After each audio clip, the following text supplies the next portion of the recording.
मेरा नाम गीता सक्सेना है। मैं कक्षा 6 की हिंदी ग्रामर का पाठ 9 संज्ञा पढ़ाने जा रही हूँ।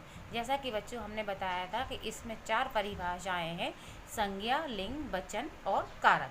तो हमने आपको संज्ञा के बारे में, लिंग के बारे में बता दिया है और आज हम बताएंगे आपको वचन के बारे में।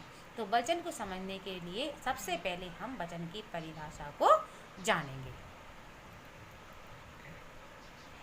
वचन की परिभाषा इस प्रकार से है: वे शब्द जो एक या अनेक होने का बोध कराते हैं उन्हें वचन कहते हैं। तो वे शब्द जो एक या अनेक, मतलब एक है कोई चीज़ तो उसे कहते हैं एक वचन, और बहुत सारी चीज़ें तो उसे कहते हैं अनेक, तो उसे वो जाता है हमारा बहुवचन में। तो वे शब्द जो एक या अनेक होने का बोध कराते हैं उन्हें एक वचन कहते हैं। जैसे लड़का, लड़के। तो लड़का हमारा एक वचन है और लड़के हमारा बहुवचन है। अब हम जानेंगे वचन के भेद कितने होते हैं। तो वचन के भेद होते हैं 2: एक वचन, बहुवचन। अब एक वचन और बहुवचन को जानने के लिए हम इनकी परिभाषा को जानेंगे। तो अब हम एक वचन के बारे में जानेंगे। एक वचन किसे कहते हैं? वे शब्द जो एक वस्तु, एक प्राणी का बोध कराते हैं उन्हें एक वचन कहते हैं। मतलब एक अकेला है वो, तो एक वस्तु या एक प्राणी का बोध कराते हैं तो उन्हें कहते हैं एक वचन। जैसे कपड़ा, दवाई, बच्चा, चिड़िया। तो ये सब हैं हमारे एक एक, तो इन्हें ये आते हैं हमारे एक वचन में। अब जानेंगे हम बहुवचन में। तो बहुवचन किसे कहते हैं? तो वे शब्द जो अनेक वस्तु, अनेक प्राणी का बोध कराते हैं उन्हें कहते हैं बहुवचन। मतलब जो बहुत सारे हैं, जैसे कपड़े, दवाइयाँ, बच्चे, चिड़िया।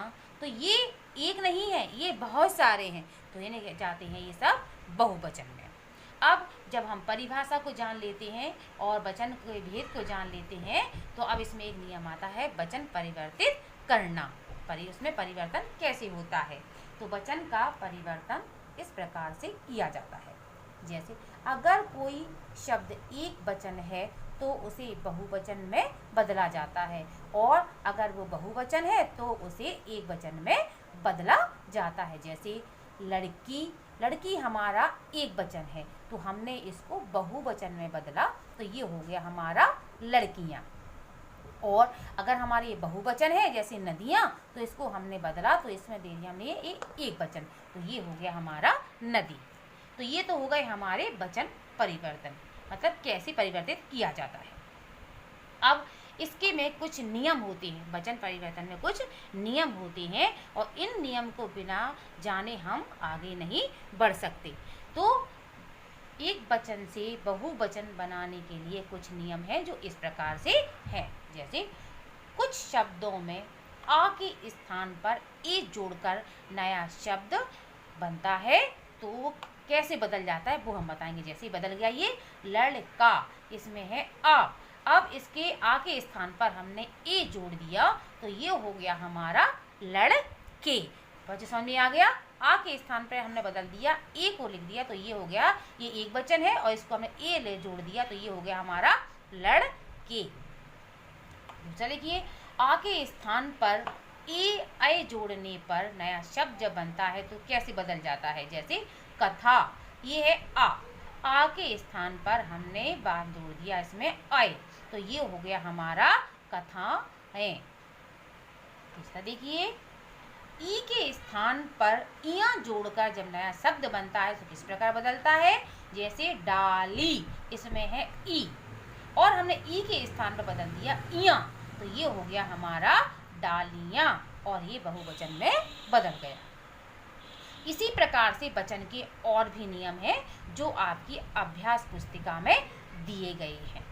अब अभ्यास पुस्तिका में जो कार्य है वो आप करेंगे जो इस प्रकार से है। बच्चों, आप इस अभ्यास पुस्तिका में प्रश्न नंबर 9 देखिए। इसमें दिए गए हैं कि शब्दों के बहुवचन लिखो। बच्चों, हमने आपको बताया कि वचन परिवर्तित कैसे किए जाते हैं। तो एक वचन से जैसे हमने भी नियम समझाए थे तो उसी नियम के अनुसार आपको करना है। जैसे आपका एक वचन है, बेटी हमारा एक वचन है, तो आपको इसको बदलना है बहुवचन में। तो किस प्रकार से बदलेंगे?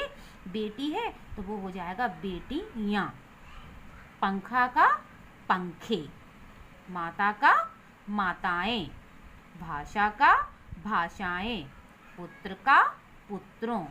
बच्चों इसी प्रकार से आप आगे की अभ्यास पूरी करेंगे। बच्चों आपको वचन की परिभाषा अच्छे से समझ में आ गई होगी और अपने अभ्यास कार्य आप पूर्ण करेंगे। धन्यवाद।